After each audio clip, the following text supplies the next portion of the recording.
Comment inspirer confiance en séduction? Bonjour à tous et à toutes, c'est Fabrice Julien, coach et auteur expert en séduction. Et dans cette vidéo, on va parler d'inspirer confiance. Et inspirer confiance, c'est une étape qui est quand même un petit peu très importante parce que y a beaucoup de gens qui vont avoir besoin ce qu'on leur inspire confiance en fait pour pouvoir se lâcher, pour que ça crée justement un climat de confiance dans lequel elles vont pouvoir se lâcher. En gros, la plupart des femmes vont avoir besoin d'un minimum de confiance pour vous donner leur petite chatte. Alors voilà les amis ce que je voulais vous dire là-dessus. En gros, apprendre à inspirer confiance, c'est quelque chose qui va vous aider à obtenir plus de sexe. Si vous voulez faire ça pour de mauvaises raisons, genre juste pour manipuler les filles et tout, c'est pas du tout le délire ici. Ici, le délire, c'est d'inspirer confiance pour pouvoir vous donner, être bienveillant en fait. En étant bienveillant, vous allez avoir une énergie de toute façon qui va donner confiance et c'est en gros, c'est accélérer un petit peu votre processus de séduction, mais dans un but bienveillant, bien évidemment. Alors les amis, on va parler donc de la première technique qui sert à inspirer confiance, c'est l'autorité. L'autorité, c'est quelque chose qui sert à inspirer confiance. Alors comment on peut avoir de l'autorité? Il y a principalement trois façons. Il y a la position sociale. Par exemple, moi je me souviens que j'ai été pion pour surveiller le bac à un moment et il y avait une meuf qui faisait son examen, j'avais de l'autorité dessus, elle était blonde, belle. Et après, bon, à l'époque, j'étais un peu lâche et j'avais recontacté sur Facebook, ce qui est déjà bien mieux que rien. Et elle se souvenait de moi, t'es le pion qui m'a surveillé, oui, on va aller boire un verre, etc. Parce que j'étais plus séduisant à ce moment-là parce que j'avais une position d'autorité sur elle. Alors, il ne faut pas faire balance ton porc, etc., abuser de ces positions d'autorité. Évidemment, au moment où je l'ai rencontrée, j'avais plus aucune autorité sur elle. Mais au moment où elle m'a vu, j'avais une position sur elle et c'est pour ça que j'ai été perçu plus attirant. On peut aussi parler des titres. Les titres, ça va être si vous êtes par exemple médecin, même pompier, tout ce genre de choses, c'est quelque chose qui va pouvoir inspirer confiance. Vous êtes quelqu'un qui est là pour faire le bien, qui est voilà, le serment d'Hippocrate et pas d'hypocrite, etc. En gros, si vous avez un titre, mettez-le en avant en séduction. Et aussi, il y a l'autorité naturelle. L'autorité naturelle, c'est ce qu'on travaille souvent quand je vous fais travailler le body language, la façon de toucher, par exemple, rien que quand tu mets ta main sur l'épaule comme ça, c'est une manière d'établir une dominance et de montrer une autorité naturelle. Quand tu prends le lead, même que tu lui mets la main en bas du dos pour lui dire vas-y rentre là, c'est de l'autorité naturelle. Tout ça, c'est des choses qu'on travaille. Deuxième chose, ça va être la preuve sociale. Alors la preuve sociale, c'est plusieurs choses. C'est par exemple le fait d'être un peu connu. Par exemple, les serveurs dans votre ville, les boîtes hype, etc. Ils ont de la preuve sociale. La preuve sociale, c'est aussi les youtubeurs. Ils ont de la visibilité, etc. Par exemple, c'est une forme de preuve sociale. Les stars à la télé, évidemment, ça inspire plus confiance. On se dit la personne est connue, elle ne peut pas faire n'importe quoi. Dans les faits, c'est discutable, mais dans la théorie, c'est ça. Ensuite, il y a aussi au niveau de la preuve sociale, il y a aussi le fait d'être recommandé. C'est pour ça par exemple sur les sites libertins comme Wild et tout, il y a des témoignages. Moi une fois, il y a une fille qui était partageuse et elle m'a recommandé à une de ses copines. Elle m'a dit, lui il fait pas de faux plans, c'est un bon coup, etc. La copine, elle m'a contacté, on s'est parlé. Et elle est venue un soir, elle avait fait une soirée dans un bar et à la fin de la soirée, elle était venue chez moi, on s'était jamais vu, on a baisé comme ça. Parce que j'avais été recommandé.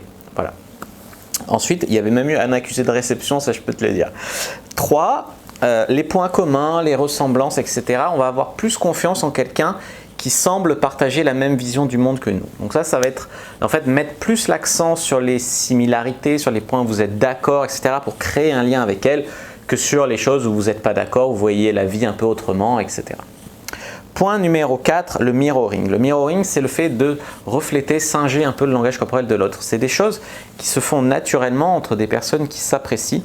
Et en fait, l'idée ici, c'est un petit peu de faire, c'est un peu l'œuf et la poule. C'est-à-dire, deux personnes qui s'apprécient le font naturellement. Si tu veux créer un lien avec une personne, tu le fais en tant que technique et ça va faire que vous allez vous apprécier mutuellement davantage. Le mirroring, ça peut être du mirroring réel, par exemple elle croise ses bras, tu croises tes bras, bon c'est un peu cramé, mais ça peut être du mirroring croisé, je sais pas, elle met sa jambe droite sur sa jambe gauche, tu mets ta jambe gauche sur ta jambe droite, c'est inversé, ou alors elle croise les jambes, tu croises les mains, enfin ça peut être, voilà, mais ça reste du mirroring, ça peut être du mirroring donc non verbal, comme je viens de dire, ça peut être du verbal, c'est-à-dire la façon de parler, certains mots, reprendre certains mots, etc. Ça peut être du paraverbal, la respiration et tout ce qui est paraverbal, ça peut aussi permettre de la vitesse où elle parle, etc. Des choses qui peuvent permettre d'établir un lien et donc un lien de confiance. Parce que évidemment, on aime ce qui nous ressemble et on fait plus confiance à ce qui semble être comme nous. La flatterie, ça a été beaucoup dénigré. La vérité, c'est que la flatterie, ça marche. Alors, il ne faut pas que ça soit cramé à 1000 bornes, mais même si la personne sait que tu es un peu en train de la flatter, elle va quand même apprécier ça.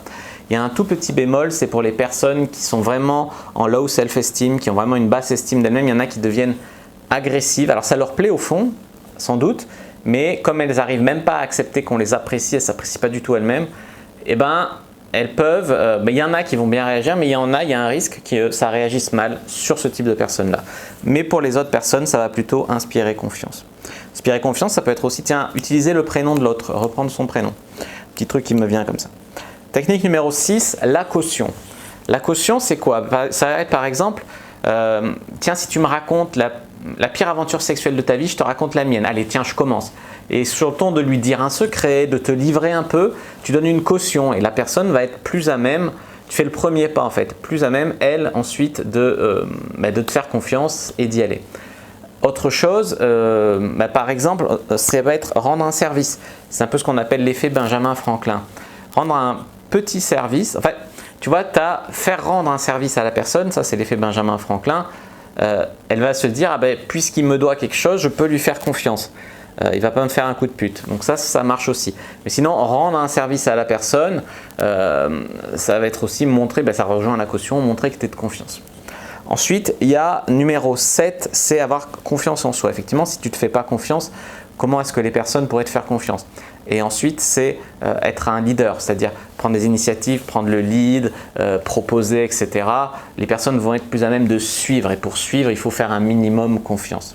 Et puis si ça se passe bien, elles feront de plus en plus confiance de toute façon. Numéro 8, d'ailleurs, plus de personnes vont te suivre et plus cette personne sera à même de te suivre elle aussi. Numéro 8, être cohérent, être constant. Je vois des mecs qui sont un peu instables, en mode ouais, moi plus jamais je vais sur Tinder, il y a que des poufiasses, etc. Hop, 3 jours plus tard ils reviennent, alors ils insultent tous leurs matchs, ils les envoient chier, ils les dismatchent. Après ils reviennent et ils s'étonnent que ces personnes ne veuillent plus les rencontrer. Ils ont été instables, on ne sait pas, ils ont l'air un peu sur un coup de sang, ils s'énervent, etc. Tout ça, ça n'inspire pas du tout confiance. Donc plutôt être stable, constant. Avoir un body language rassurant, donc plutôt ouvert, plutôt rassurant, comme on a dit, le toucher. Tout ça, ce sont des choses qui vont inspirer confiance. Et numéro 10, effectivement, garder la confiance, c'est important. Pour cela, ne pas trahir la personne, ne pas faire des promesses non tenues. Même, tu vois, je ne dis pas qu'il faut être toujours à l'heure, à la minute au rendez-vous. Bon, voilà, moi je suis un peu spécialiste pour être un peu en retard. Mais voilà, si par exemple tu annules au dernier moment un rendez-vous, si tu poses un lapin à une personne, voilà, tu vas être étiqueté mec pas fiable. Et comment tu veux qu'on fasse confiance à quelqu'un qui est pas fiable? C'est comme si tu veux travailler avec quelqu'un, tu lui dis oui, tu veux t'associer avec moi, alors tu fais, je sais pas moi, tu fais une tâche et puis la personne ne fait pas la tâche dans les temps ou quoi, et après elle veut que tu lui fasses confiance. Non, tu peux pas. C'est exactement pareil. Voilà les amis, ce que je voulais vous dire sur comment inspirer confiance, 10 trucs, il y en a même 11. J'espère que ça vous a fait plaisir. Si c'est le cas, n'hésitez pas à mettre un like sous la vidéo, à commenter. S'il reste des questions, je répondrai avec grand plaisir. À vous abonner à la chaîne, activer la cloche pour ne pas rater les prochaines vidéos. À me suivre sur les réseaux sociaux, Instagram, Twitter, Facebook, etc. Rejoindre le groupe privé, la communauté de la Cyprine dans la description. Téléchargez le livre gratuit sur comment mettre une personne dans votre lit en 7 jours. Et moi, je vous dis à bientôt et que le dieu de la séduction soit avec vous.